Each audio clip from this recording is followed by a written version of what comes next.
যেখানে বাঘের ভয় সেখানেই সন্ধ্যা হয়।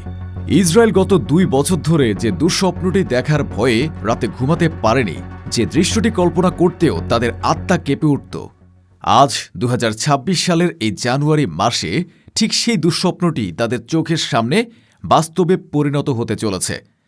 গাজার মাটিতে এবার কোনো হামাস বা হিজবুল্লাহ নয়, গাজার মাটিতে এবার পা রাখতে চলেছে এক নিয়মিত, সুশৃঙ্খল এবং বিশ্বের অন্যতম শক্তিশালী সেনাবাহিনী, তুরস্কের দুর্ধর্ষ তুর্কি বাহিনী।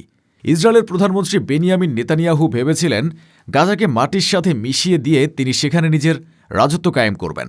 তিনি ভেবেছিলেন আমেরিকা তাকে অন্ধের মতো সমর্থন দিয়ে যাবে, কিন্তু তিনি জানতেন না ইতিহাসের চাকা উল্টো ঘুরতে শুরু করেছে। যার ভয়ে তেল আবিব এতদিন থরথর করে কাঁপছিল, যাকে গাজা থেকে দূরে রাখতে মোসাদ শত শত ষড়যন্ত্রের জাল বুনেছিল, সেই তুরস্ককেই আজ গাজার অভিভাবক হিসেবে ডেকে আনলেন খোদ ডোনাল্ড ট্রাম্প। কিন্তু এই নাটকীয় মোড়ের পেছনে আসল রহস্য কি?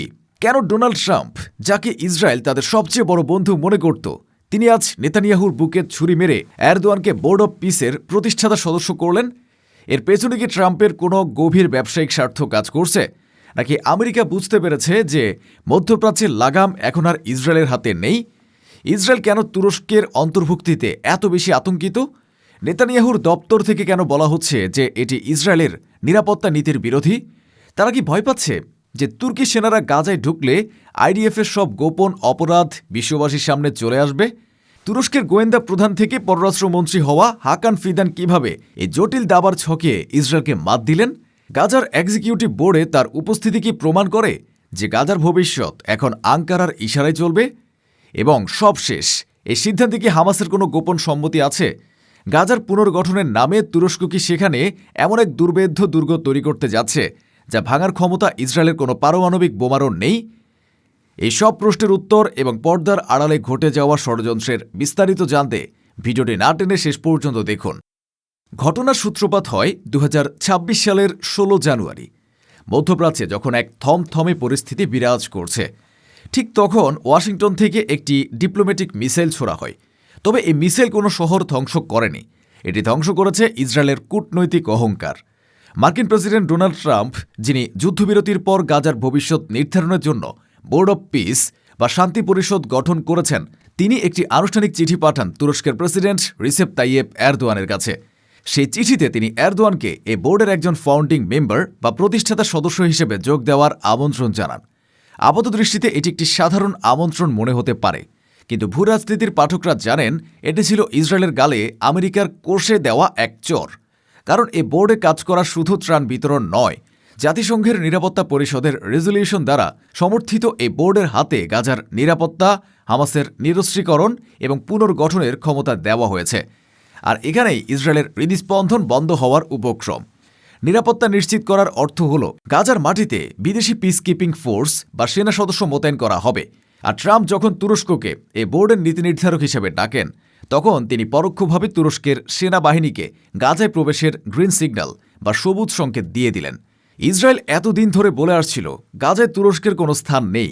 নেতানিয়াহু ব্যক্তিগতভাবে ট্রাম্পকে সতর্ক করেছিলেন তুরস্ক হামাসের বন্ধু, তাদের বিশ্বাস করবেন না। কিন্তু ট্রাম্প সেই সব আপত্তিকে তুড়ি মেরে উড়িয়ে দিয়েছে। ইসরায়েলি সংবাদ মাধ্যমগুলো এখন হাহাকার করছে। তারা লিখছে, আমাদের সাথে কোনো সমন্বয় করা হয়নি, আমাদের অন্ধকারে রাখা হয়েছে। ইসরায়েল এখন বুঝতে পারছে তাদের তথাকথিত বন্ধু আমেরিকা এখন আর তাদের স্বার্থ দেখছে না। আমেরিকা এখন মধ্যপ্রাচ্যে নিজেদের প্রভাব ধরে রাখতে আঞ্চলিক সুপার পাওয়ার তুরস্কের দিকে হাত বাড়িয়েছে। আর এই প্রক্রিয়ায় ইসরায়েল হয়ে পড়েছে এক পরিত্যক্ত গুটি। এবার আসুন দেখি তুরস্কের দিকে। আঙ্কারার জন্য এটি গত এক দশকের সবচেয়ে বড় কূটনৈতিক এবং কৌশলগত জয়। তুরস্কের প্রেসিডেন্সিয়াল কমিউনিকেশন ডিরেক্টর বুরহানুদ্দিন দুরান ইতিমধ্যেই এই আমন্ত্রণকে স্বাগত জানিয়ে নিশ্চিত করেছেন যে তুরস্ক গাজার নতুন রূপরেখায় কেন্দ্রীয় ভূমিকা পালন করবে। কিন্তু আসল খেলাটা খেলছেন তুরস্কের পররাষ্ট্রমন্ত্রী হাকান ফিদান। সাবেক গোয়েন্দা প্রধান খুব ভালো করেই জানেন ইসরায়েলকে কিভাবে চাপে রাখতে হয়। ট্রাম্পের পরিকল্পনা অনুযায়ী একটি আলাদা গাজা এক্সিকিউটিভ বোর্ড গঠন করা হয়েছে, যারা মাঠ পর্যায়ে কাজ তদারকি করবে। আর এই বোর্ডে তুরস্কের সাথে থাকছে কাতার, মিশর এবং সংযুক্ত আরব আমিরাত। লক্ষ্য করুন, এখানে ইসরায়েলের কোনো সরাসরি নিয়ন্ত্রণ নেই। এর অর্থ কি? এর অর্থ হল গাজা পুনর্গঠনের নামে তুরস্ক সেখানে তাদের প্রকৌশলীদের সাথে সাথে স্পেশাল ফোর্স এবং গোয়েন্দা ইউনিট পাঠাবে। গাজার ধ্বংসপ্রাপ্ত বন্দর, বিমানবন্দর এবং বিদ্যুৎ কেন্দ্রগুলো তৈরি করবে তুর্কি কোম্পানিগুলো।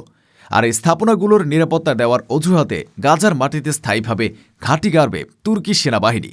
ইসরায়েল এতদিন গাজাকে একটি খোলা কারাগার বানিয়ে রেখেছিল। তারা যখন খুশি তখন হামলা চালাত। কিন্তু তুরস্কের উপস্থিতি সেই সমীকরণ চিরতরে বদলে দিল। কারণ তুরস্ক ন্যাটোর সদস্য। গাজায় মোতায়েন করা কোনো তুর্কি সেনা বা স্থাপনার উপর যদি ইসরায়েল ভুল করেও গুলি চালায়, তবে সেটি সরাসরি ন্যাটোর সাথে সংঘাত হিসাবে গণ্য হতে পারে। ইসরায়েল গাজায় একচ্ছত্র আধিপত্য বিস্তার করতে চেয়েছিল, কিন্তু এখন তাদের সেই স্বপ্নের গাজায় উড়বে তুরস্কের পতাকা। যে হামাসকে তারা শেষ করতে চেয়েছিল, সে হামাসের নিরস্ত্রীকরণ প্রক্রিয়া এখন তদারকি করবে হামাসেরই পুরনো বন্ধু তুরস্ক। এর চেয়ে বড় পরিহাস আর কি হতে পারে? এখন প্রশ্ন হলো, ইসরায়েল কেন এত ভীত? কেন এই খবর শোনার পর তেল আবিবের বাতাসে বারুদের গন্ধের চেয়েও বেশি ভয়ের গন্ধ পাওয়া যাচ্ছে? প্রথমত, তুরস্কের সামরিক সক্ষমতা। ইসরায়েল এতদিন হিজবুল্লাহ বা হামাসের রকেটের সাথে লড়াই করেছে, কিন্তু তুরস্কের সেনাবাহিনী হল আধুনিক সমরাস্ত্রে সজ্জিত একটি প্রফেশনাল বাহিনী। তাদের আছে বিশ্বসেরা ড্রোন প্রযুক্তি, ইলেকট্রনিক ওয়ারফেয়ার সিস্টেম এবং দুর্ধর্ষ কমান্ডো ইউনিট। গাজা সীমান্তে এই বাহিনীর উপস্থিতি মানেই হল ইসরায়েল দক্ষিণ সীমান্তে এখন আর নিরাপদ নয়। দ্বিতীয়ত, গোয়েন্দা ব্যর্থতা। গাজায় তুরস্কের উপস্থিতি মানে হল তুরস্কের গোয়েন্দা সংস্থা MIT এর উপস্থিতি। ইসরায়েল ভয় পাচ্ছে গাজার মাটি ব্যবহার করে তুরস্ক ইসরায়েলের অভ্যন্তরে একটি শক্তিশালী গোয়েন্দা নেটওয়ার্ক গড়ে তুলবে। ইসরায়েলের প্রতিটি মুভমেন্ট, প্রতিটি গোপন অপারেশনের খবর চলে যাবে আঙ্কারায়। তৃতীয়ত এবং সবচেয়ে গুরুত্বপূর্ণ, মনস্তাত্ত্বিক পরাজয়। ইসরায়েল নিজেকে মধ্যপ্রাচ্যের এক পরাশক্তি মনে করত, কিন্তু তাদের ঘরের পাশে তাদেরই আপত্তি উপেক্ষা করে তুরস্কের এই আগমন প্রমাণ করে যে ইসরায়েলের প্রভাব কমছে। আরও বিশ্ব এবং আন্তর্জাতিক সম্প্রদায় এখন ইসরায়েলের চেয়ে তুরস্কের উপর বেশি আস্থা রাখছে। নেতানিয়াহু তার জনগণকে প্রতিশ্রুতি দিয়েছিলেন টোটাল ভিক্টরি বা পূর্ণ বিজয়, কিন্তু বিনিময়ে তারা পেলেন টোটাল হিউমিলিয়েশন বা পূর্ণ অপমান। ইতিহাস বড়ই নির্মম। নেতানিয়াহু ভেবেছিলেন গাজাকে জনশূন্য করে তিনি সেখানে ইসরায়েলি বসতি স্থাপন করবেন। তিনি ভেবেছিলেন ট্রাম্প ক্ষমতায় এসে তাকে সেই অনুমতি দেবেন, কিন্তু ট্রাম্প ক্ষমতায় এসে তাকে দিলেন তার জীবনের সবচেয়ে বড় দুঃস্বপ্ন। যেখানে বাঘের ভয় সেখানেই সন্ধ্যা হয়। গাজার মাটি আজ অরক্ষিত নয়, সেখানে পাহারায় আসছে অটোমানদের বংশধররা। ইসরায়েল আজ কোণঠাসা, অপমানিত এবং ভীত। তাদের দাদাগিরির দিন শেষ। 2026 সালের এই জানুয়ারি মাসটি ইতিহাসে লেখা হয়ে থাকবে সেই সময় হিসাবে যখন মধ্যপ্রাচ্যের ক্ষমতার চাবিকাঠি তেল আবিব থেকে সরে গিয়ে আঙ্কারার হাতে চলে গেল। ইসরায়েল এখন শুধু দর্শক আর তুরস্ক এখন চালক। আপনারা কি মনে করেন, তুরস্কের সেনাবাহিনী গাজায় ঢুকলে কি ইসরায়েল আর কখনো ফিলিস্তিনিদের উপর হামলা চালানোর সাহস পাবে, নাকি এই দুটি দেশের মধ্যে এক ভয়াবহ যুদ্ধের সূচনা করবে?